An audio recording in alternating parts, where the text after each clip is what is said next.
Bonjour à tous et bienvenue dans Metamorphosis School, l'école de la transformation. Alors nous avons commencé hier avec notre école de la grâce et nous avons commencé à voir pas mal de choses. Nous avons étudié ce sous-thème dans cette série d'enseignements de cette semaine qui était grâce vs mérite et nous avons opposé la mentalité de la grâce, qui est la mentalité divine, à la mentalité du mérite, qui est la mentalité du système dans lequel nous fonctionnons. Aujourd'hui, nous abordons un nouveau sous-thème dans cette école, cette série d'enseignements sur la grâce de Dieu. Rappelez-vous que nous abordons un des aspects, un des pans de la grâce, parce que la grâce est large, la grâce est vaste. La grâce, c'est la personne de Jésus, et la personne de Jésus englobe toute l'essence de l'existence. Mais ici, nous abordons durant cette semaine, dans notre école de la grâce, un des aspects de la grâce divine ou encore de la grâce de Dieu. Notre sous-thème d'aujourd'hui, c'est comment l'humilité vous ouvre les portes de la grâce divine. Waouh! Comment l'humilité vous ouvre les portes de la grâce divine. Notre verset de référence, c'est Philippiens chapitre 2, du verset 3 jusqu'au verset 11. La Bible dit ceci. Ne faites rien par esprit de parti ou par vaine gloire, mais que l'humilité vous fasse regarder les autres comme étant au-dessus de vous-même. Que chacun de vous, au lieu de considérer ses propres intérêts, considère aussi ceux des autres. Ayez en vous les sentiments qui étaient en Jésus-Christ, lequel existant en forme de Dieu n'a point regardé comme une proie arrachée d'être égal avec Dieu, mais s'est dépouillé lui-même en prenant une forme de serviteur, en devenant semblable aux hommes. Et ayant paru comme un simple homme, il s'est humilié lui-même. Je répète, il s'est humilié lui-même, se rendant obéissant jusqu'à la mort, même jusqu'à la mort de la croix. C'est pourquoi Dieu l'a aussi souverainement élevé et lui a donné le nom qui est au-dessus de tout nom, afin qu'au nom de Jésus tout genou fléchisse dans les cieux, sur la terre et sous la terre, et que toute langue confesse que Jésus-Christ est Seigneur, à la gloire de Dieu le Père. Un passage biblique que tout le monde connaît, que beaucoup de fois nous citons dans nos enseignements, dans nos prédications, parce que ce passage a une portée très particulière. Au-delà de nous exposer l'œuvre de Christ à travers ce passage-là, l'apôtre Paul ici met en avant, lorsqu'il écrit aux chrétiens de Philippe, il met en avant les motivations, la mentalité avec laquelle Jésus a accompli sa mission terrestre. Il dit ceci, il dit « Ayez en vous les sentiments qui étaient en Jésus-Christ ». Et les sentiments dont il parle, c'est tout simplement des sentiments d'humilité. Il dit « Lequel existant en forme de Dieu ». Parce que rappelez-vous, Jean chapitre 1, verset 1, au commencement était la parole était avec Dieu et la parole était Dieu. Il n'a point regardé comme une proie arrachée d'être égal avec Dieu. Qu'est-ce que ça signifie comme une proie à arracher d'être égal avec Dieu? Il est tout simplement en train de nous dire ici que Jésus-Christ était pleinement conscient de sa divinité lorsqu'il accomplissait sa mission terrestre. Mais malgré la pleine conscience de cette divinité, il n'a pas considéré cette divinité pour payer le prix pour l'humanité. En d'autres termes, Christ ne s'est pas dit « Je suis Dieu, je ne suis pas obligé de le faire. Je suis au-dessus de l'homme, c'est moi qui ai créé l'homme, c'est moi qui suis la parole de Dieu, je ne suis pas obligé d'aller payer le prix. » Il n'a point considéré sa condition divine, mais il a choisi de s'en dépouiller. Il a choisi de ne pas fonctionner en tant que Dieu sur la terre, mais il s'est humilié lui-même. Il s'est mis au même niveau que les personnes qu'il voulait sauver. Waouh! Quelle puissance d'humilité réside dans l'œuvre de Christ. Christ savait qu'il était Dieu. J'aime souvent le dire, Christ n'était pas obligé de payer le prix pour nous. Et si Christ ne payait pas le prix pour nous, le Père n'allait rien dire, le Saint-Esprit n'allait rien dire. Pourquoi? Parce que Dieu est en accord avec tout ce qu'il veut faire. Il n'y aurait pas eu de contradiction au sein même de la divinité si Christ avait choisi de ne pas payer le prix. Il n'y aurait eu aucune contradiction entre le Père, le Fils et le Saint-Esprit. Pourquoi? Parce que Dieu est sans péché. Il n'est pas obligé d'aller mourir sur une croix. La raison pour laquelle Christ a choisi de se dépouiller, de revêtir l'humanité, c'est parce qu'il était motivé par l'humilité. Waouh! Oh, dis-moi Amen si tu me suis. Écris simplement Amen. Waouh, waouh, waouh. Définissons un peu qu'est-ce que l'humilité.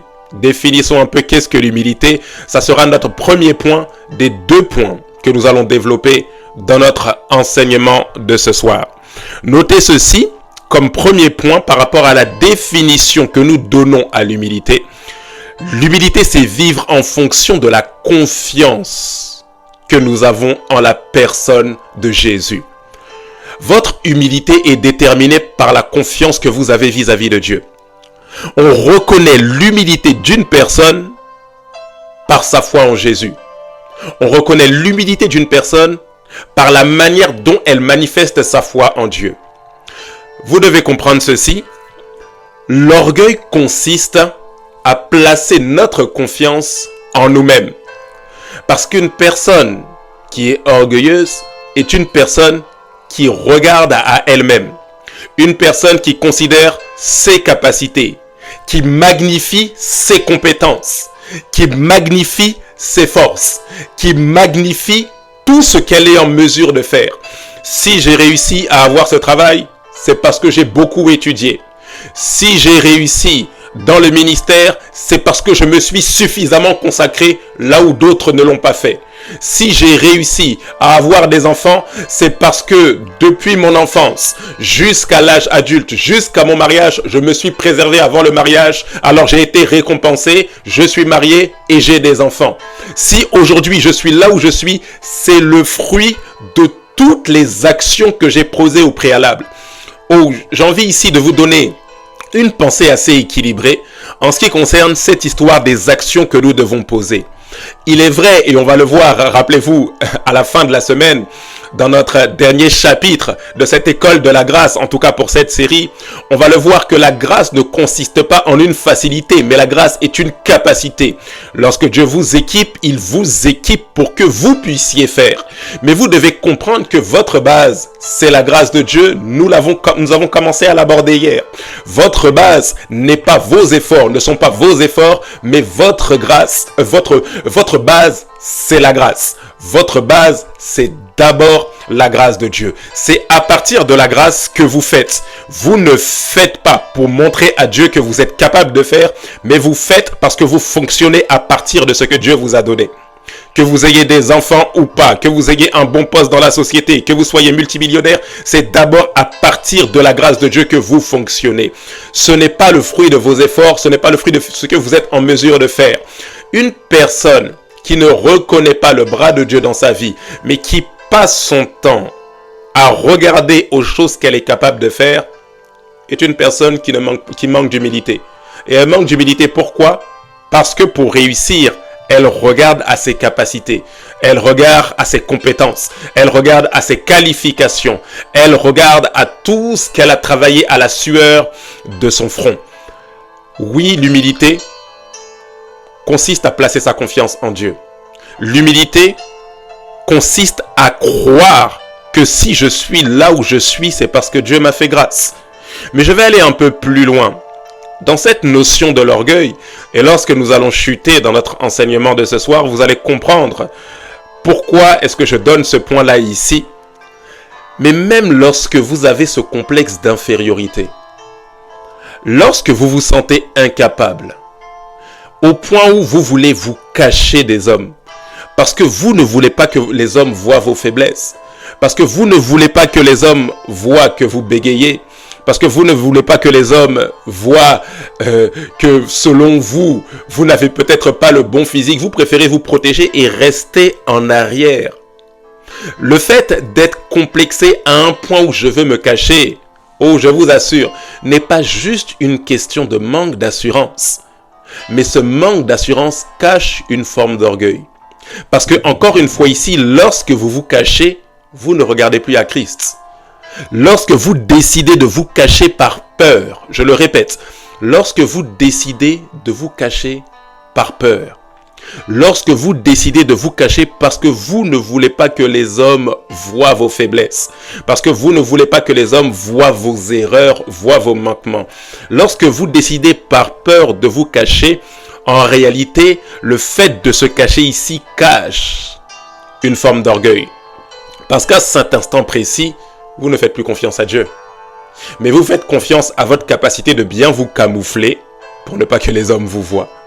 Vous faites confiance à votre capacité de bien rester en arrière afin d'être transparent, que personne ne voit qu'il y a une personne qui est dans la salle, afin que les hommes ne voient pas. C'est-à-dire que vous fournissez encore une fois beaucoup d'efforts pour pouvoir cacher le fait qu'en réalité, vous manquez d'assurance. Je vous assure, l'excès de peur, le doute, en réalité, est une forme d'orgueil. Pourquoi? Parce qu'à l'instant où nous avons peur, à l'instant où nous doutons, nous ne plaçons plus notre confiance en Dieu. Alors que vous soyez dans un complexe de supériorité ou dans un complexe d'infériorité, l'un ou l'autre vous tourne vers vous-même. L'un ou l'autre vous tourne, parce que l'orgueil nous tourne vers soi. L'orgueil me tourne vers moi. Mes compétences, mes capacités, mes forces, ma puissance. L'orgueil me tourne vers ce que je sais faire. Mais l'orgueil me tourne également vers ce que je ne sais pas faire. Je ne sais pas parler, je ne sais pas chanter, je ne le fais pas comme les autres, je suis incapable, je préfère me cacher. Encore une fois, je suis tourné vers mon nombril, vers moi-même. Quand vous comprenez ça, vous comprenez que cette histoire d'orgueil et d'humilité est tout simplement une question du diapason, du baromètre de la confiance que vous accordez à Dieu. Le deuxième point, ou la deuxième définition que nous pouvons donner ici, lorsque nous parlons de l'humilité, c'est que l'humilité consiste à refuser de s'élever au-dessus des autres, même si nous avons de meilleures compétences qu'eux.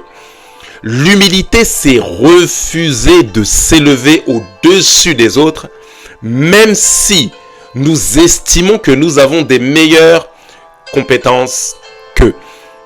Vous devez comprendre une chose, quel que soit ce que vous possédez, quelles que soient les compétences, les capacités, la grâce qui repose sur votre vie, tout le pouvoir que vous avez n'est pas un prétexte, un argument suffisant pour mépriser les autres. La Bible dit ceci, c'est l'apôtre Paul qui parle, il dit ne faites rien par esprit de parti, c'est dans le passage que nous avons lu tout à l'heure, ou par vaine gloire, mais que l'humilité vous fasse regarder les autres comme étant au-dessus de vous. Que chacun, au lieu de considérer ses propres intérêts, considère aussi ceux des autres. Et il poursuit en disant, ayez en vous les sentiments qui étaient en Jésus-Christ. En termes d'humilité, Christ, notre Dieu, notre Seigneur, est le modèle parfait. Christ savait qu'il était au-dessus des hommes. Mais les insultes et les crachats, mais le mépris et le rejet des hommes ne l'a pas poussé à s'élever. Voilà pourquoi lorsqu'on l'a arrêté, il fait cette déclaration en disant « Ne crois-tu pas que si je levais simplement le petit doigt, permettez-moi de reprendre les termes de Christ à ma manière, mais ne crois-tu pas qu'une légion d'anges allait descendre juste avec un claquement de doigts ?»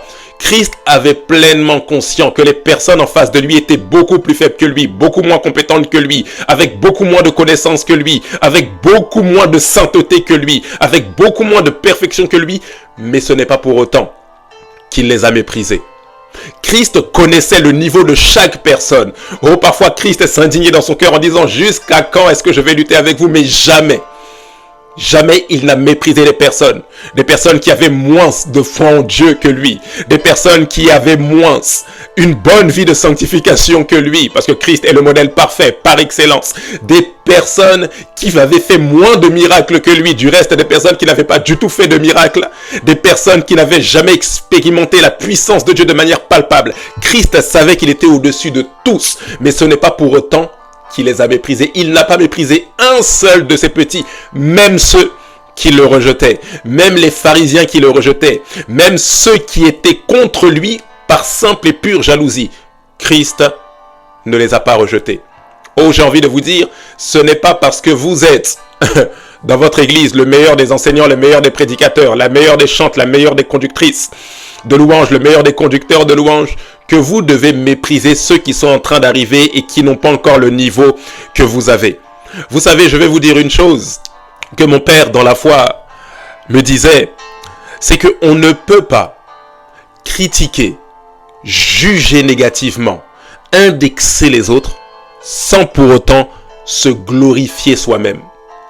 En réalité, vous verrez que on ne peut pas mépriser une personne sans mettre en avant sa propre personne. C'est pour ça que vous voyez que le mépris est en réalité l'une des plus grosses formes d'orgueil. Quand vous méprisez quelqu'un, que vous dites que vous êtes en train de, allez, toutes ces railleries que nous faisons dans le secret, entre nous, nous nous moquons, ah, un tel est champ de faux, ah, un tel, il devrait continuer à apprendre, c'est n'importe quoi, comment il peut amener une exhortation comme ça, comment il peut parler de telle manière, ah, cette collègue de travail là, elle sait pas bien faire son travail, elle fait vraiment n'importe quoi. Est-ce que ce que nous disons en réalité n'est pas légitime? Si. Mais la manière avec laquelle nous le disons très souvent met en avant notre personne. Quand nous disons un tel fait tellement mal son travail, oh là là, il devrait même quitter l'entreprise. En fait, nous nous mettons en avant comme si nous disions elle ne fait pas comme moi. Moi, je fais bien. Moi, je mérite ma place ici. Oubliant que si nous sommes là où nous sommes, c'est le fruit de la grâce de Dieu. Je sais que je sais enseigner, mais ce n'est pas parce que je sais enseigner que je vais indexer les personnes qui ne savent pas le faire, ou les personnes qui ne le font pas comme moi. Du reste, les êtres humains ne sont pas appelés à être comme moi, mais sont appelés à être comme Jésus. Mes conseils doivent être des conseils constructifs, qui sont censés pousser les gens à arriver à là où Dieu veut les emmener. Mais si lorsque je parle, je ne fais qu'indexer les erreurs des gens, pointer du doigt ce qu'ils ne savent pas faire, me moquer de ce qu'ils ne savent pas faire, sans chercher à les pousser vers là où Dieu veut les emmener, en réalité, je mets en avant ma personne. En réalité, je manifeste une forme d'orgueil. Retenez ceci, le mépris, la critique négative, les jugements, les railleries sont en réalité, cachent en réalité une forme d'orgueil. C'est très subtil. Ensemble, nous disons, mais c'est vrai, la sœur là, elle chante pas très juste. Le frère là, il a dit un peu n'importe quoi dans son exhortation. La sœur, elle fait pas bien son travail. La sœur, vraiment, elle est ceci, elle est cela. En réalité, lorsque nous analysons ce que nous disons, nous trouvons que c'est légitime. Mais la question que nous devons nous poser, c'est pas est-ce que c'est légitime, mais est-ce que nous, face à cette légitimité, nous avons la bonne attitude. Rappelez-vous, Christ a payé un prix qu'il n'était pas obligé de faire. Christ n'était pas obligé de supporter les crachats, les coups de fouet, les injures, les insultes. Mais si il l'a fait, c'était pour se mettre au niveau des hommes. Parce que Christ n'aurait pas pu payer le prix pour le salut de l'humanité sans se mettre au niveau de ceux qui voulaient sauver. Vous ne pourrez pas sauver des personnes, restaurer des personnes, édifier des personnes, bénir des personnes si vous ne faites pas preuve de compassion, si vous ne savez pas vous mettre au même niveau que les autres. La puissance d'un ministère, la puissance d'un service que vous rendez aux autres émane de la capacité que vous avez à vous mettre au même niveau que les autres. Notre dernier point pour ce soir, alors que nous avons vu cette définition de l'humilité, donc je vous le rappelle, qu'est-ce que l'humilité? Petit 1, l'humilité c'est vivre en fonction de la confiance que nous avons en Dieu. Petit 2, l'humilité c'est refuser de s'élever au-dessus des autres, même si nous avons des meilleures compétences qu'eux. Je peux avoir des meilleures compétences que quelqu'un, mais ça ne me donne pas des arguments suffisants. Ça ne me donne pas des arguments suffisants pour l'indexer. Vous savez, cette histoire d'humilité, cette histoire d'orgueil va loin, même dans nos rapports avec nos parents, dans nos rapports avec nos enfants. Oh, nous pouvons reprendre nos enfants. Mais il faut parfois faire attention à la manière même dont nous les reprenons. Parce que même dans la manière dont nous les reprenons, parfois c'est notre personne que nous mettons en avant. Parce que nous avons tellement été offusqués, offensés par l'erreur que notre enfant a commis, blessés par l'erreur qu'il a commis ou qu'elle a commise, que nous mettons en avant notre blessure plus que notre désir de voir notre enfant être changé. Chaque fois que vous posez une action, rappelez-vous les motivations, la mentalité avec laquelle Christ a payé le prix pour vous. Et sa motivation, sa mentalité, c'était que dans son système de pensée, il se disait, cette personne-là, qui aujourd'hui est en train de regarder cette émission, je veux la sauver. Lorsque Christ payait le prix à la croix, il pensait à toi. La raison pour laquelle il n'est pas descendu de la croix, il n'a pas claqué des doigts, j'aime le dire, comme Thanos, pour éradiquer toute l'humanité de la surface de la terre et recommencer à zéro. Mais la raison pour laquelle il est allé jusqu'à la mort, et jusqu'à la mort de la croix, c'était parce qu'il fallait qu'il se mette à ton niveau, pécheur que tu étais, pour venir te tirer, comme on l'a vu hier, et te ramener dans le Saint des Saints. Le grand deuxième point que nous voyons ce soir avant de clôturer, c'est que la grâce de Dieu est réservée aux personnes humbles. La grâce de Dieu est réservée aux personnes humbles. Vous pouvez noter ceci, l'humilité vous ouvre les portes de la grâce de Dieu parce qu'elle vous donne une juste opinion de vous-même. L'humilité vous ouvre les portes de la grâce de Dieu parce que l'humilité vous donne une juste opinion de vous-même. En réalité, lorsque vous avez un complexe de supériorité, vous n'avez pas une juste opinion de vous-même. Parce que vous élevez vos compétences à un tel niveau que vous oubliez que si Dieu vous enlève le souffle de vie, comment vos compétences ou à quoi vos compétences vous serviraient. Vous oubliez que si votre cerveau, les cellules, vos neurones ne fonctionnent plus bien, à quoi toutes les informations que vous avez emmagasinées à l'université vous serviraient. Lorsque vous avez un complexe de supériorité, vous êtes en train d'élever vos compétences au-dessus de la grâce divine, vous oubliant que si Dieu enlève, ôte le souffle de vie, en réalité, il ne me reste rien. Et si cette capacité de pouvoir chanter, prêcher, enseigner, parler, Dieu me l'enlevait, si du jour au lendemain, je deviens bègue ou muet, qu'est-ce qu'il me resterait? Vous voyez encore une fois que pour pouvoir vous approprier, bénéficier comme il se doit de la grâce, vous devez reconnaître que la grâce est en permanence agissante, que vous en soyez conscient ou pas, dans votre vie. De la même manière, lorsque vous avez un complexe d'infériorité, lorsque vous avez un complexe d'infériorité, que vous vous sentez moindre, moins que rien, lorsque vous sentez que vous ne servez à rien, que vous ne pouvez pas lever le petit doigt, lorsque vous pensez que Dieu s'est trompé en vous utilisant, en vous choisissant, lorsque vous pensez que Dieu se trompe lorsqu'il dit qu'il vous appelle à de grandes choses, lorsque vous pensez que vous n'avez pas le bon pédigré, pas la bonne couleur de peau, pas le bon poids, pas la bonne taille, pas la bonne forme, à un tel point que vous préférez rester caché ou juste prier à l'église le dimanche et reprendre votre semaine comme il se doit sans déranger personne, sans même déranger le royaume des ténèbres. En réalité, vous ne pouvez pas vous approprier de la grâce de Dieu. Parce que ceux qui peuvent s'approprier de la grâce de Dieu ne sont pas juste ceux qui reconnaissent leur faiblesse, mais ce sont ceux qui reconnaissent non seulement leur faiblesse, mais leurs besoins. Que Dieu intervienne dans leur vie. Je vous assure, le complexe d'infériorité n'est pas suffisant pour que Dieu intervienne. Pour que Dieu intervienne, il faut que vous soyez en mesure de dire « Seigneur, j'ai besoin de toi. Seigneur, tu m'appelles peut-être à de grandes choses. Mais si tu ne viens pas, je n'y arriverai pas. J'ai besoin que tu viennes. Ce n'est pas que je veux refuser la mission. Mais Seigneur, si tu ne vas pas avec moi, je n'ai aucune raison d'y aller parce que je n'y arriverai pas. Je n'ai pas le bon poids, la bonne forme selon les hommes. Mais si ta grâce m'a choisi, alors je décide de faire confiance non pas à mes faiblesses, mais à ta grâce. Ça me rappelle l'histoire de Moïse. Alors que Dieu a appelé Moïse, rappelez-vous, depuis le sein de sa mère, Moïse était appelé. Ça me rappelle ce passage de Jérémie qui nous dit ceci. Avant que tu ne sois formé dans le sein de ta mère, je te connaissais, je t'avais établi. Dieu nous établit avant même que nous soyons formés dans le sein maternel. Waouh! C'est un sujet sur lequel nous reviendrons bien plus tard. Mais votre destinée, vous la transportez parce que vous êtes esprit depuis l'éternité. Dieu vous propulse dans le ventre de votre mère. Vous êtes propulsé avec votre destinée. Il dit, avant que tu ne sois formé, je te connaissais, je t'avais établi prophète des nations.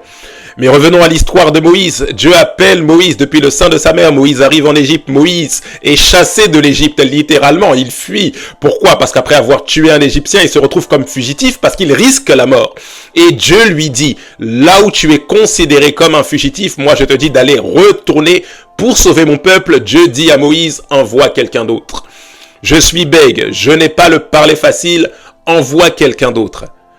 Ici, beaucoup de personnes se diront Moïse a eu un complexe d'infériorité, Dieu aurait pu le comprendre, etc. Mais ce qui est bizarre, c'est qu'à l'instant où Moïse dit à Dieu envoie quelqu'un d'autre, Dieu se met en colère, Dieu s'irrite. Mais si Dieu avait simplement vu que Moïse se sentait faible, pourquoi est-ce que Dieu s'irrite? Parce que Dieu ici a vu de l'orgueil. C'est la raison pour laquelle la Bible dit que Dieu résiste aux orgueilleux. Et Dieu dit à Moïse, mais n'est-ce pas moi qui ai créé la bouche? N'est-ce pas moi qui ai créé une langue? En d'autres termes, tu es en train de me dire à moi, le Créateur, Moïse, que je me suis trompé. Très souvent, lorsque nous refusons l'appel de Dieu, oh, je ne sais pas à qui je parle, mais peut-être que le Seigneur a mis des choses sur ta vie et depuis tu repousses en te disant, non, ce n'est pas moi. Non, je ne peux pas. Non, je n'y arriverai pas.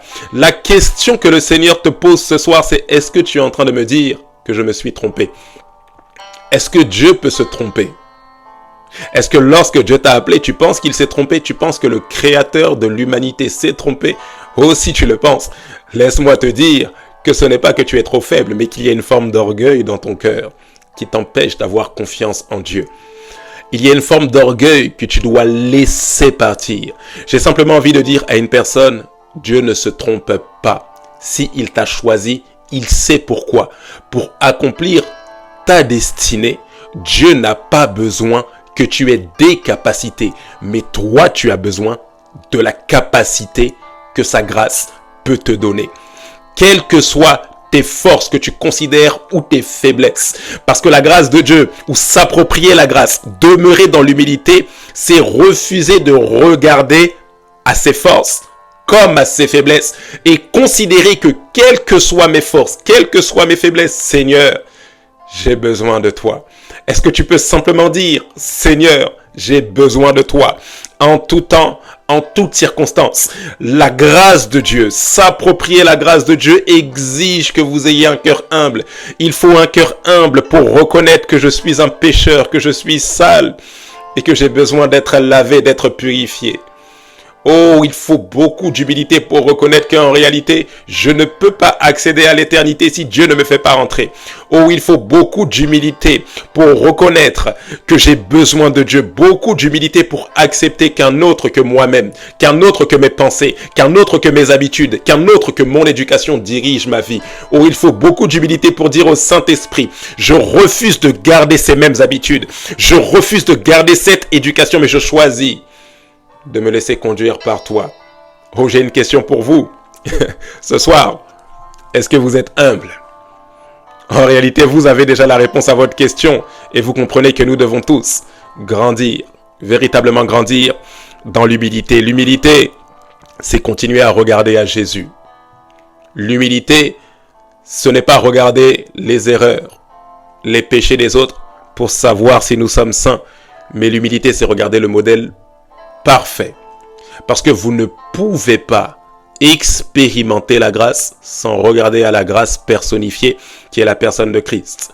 Plus vous regardez à Christ et plus Christ, plus la grâce de Dieu peut vous envelopper et vous faire progresser là où le Seigneur veut vous voir progresser.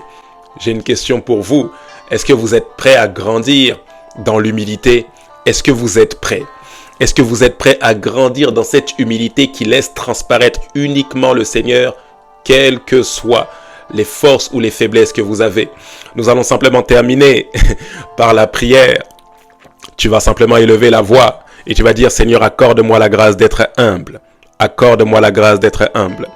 Tu as entendu beaucoup de choses et peut-être que tu t'es retrouvé dans un des points qui a été énuméré ce soir, que ce soit dans la définition d'humilité ou que ce soit dans le fait que pour pouvoir s'approprier la grâce, nous devons demeurer dans cette humilité-là, que la grâce est réservée aux personnes humbles. Quel que soit là où tu t'es retrouvé, tu vas simplement élever la voix et faire cette petite prière au Seigneur en lui disant, accorde-moi la grâce de demeurer dans l'humilité. Là où je manifestais de l'orgueil par le complexe de supériorité ou d'infériorité, ce soir, je veux renoncer à ça. Aussi, il y a quelque chose que le Seigneur attendait de toi, une mission particulière qu'il t'avait confiée et que tu avais refusée par peur et que tu as compris ce soir que c'était un manque de confiance qui cachait en réalité une forme d'orgueil. Tu vas dire ce soir, Seigneur, je renonce à cette forme d'orgueil qui s'est manifestée par le doute, par la peur et je choisis de te faire confiance. Excellent Père de grâce. Seigneur, nous le savons tous.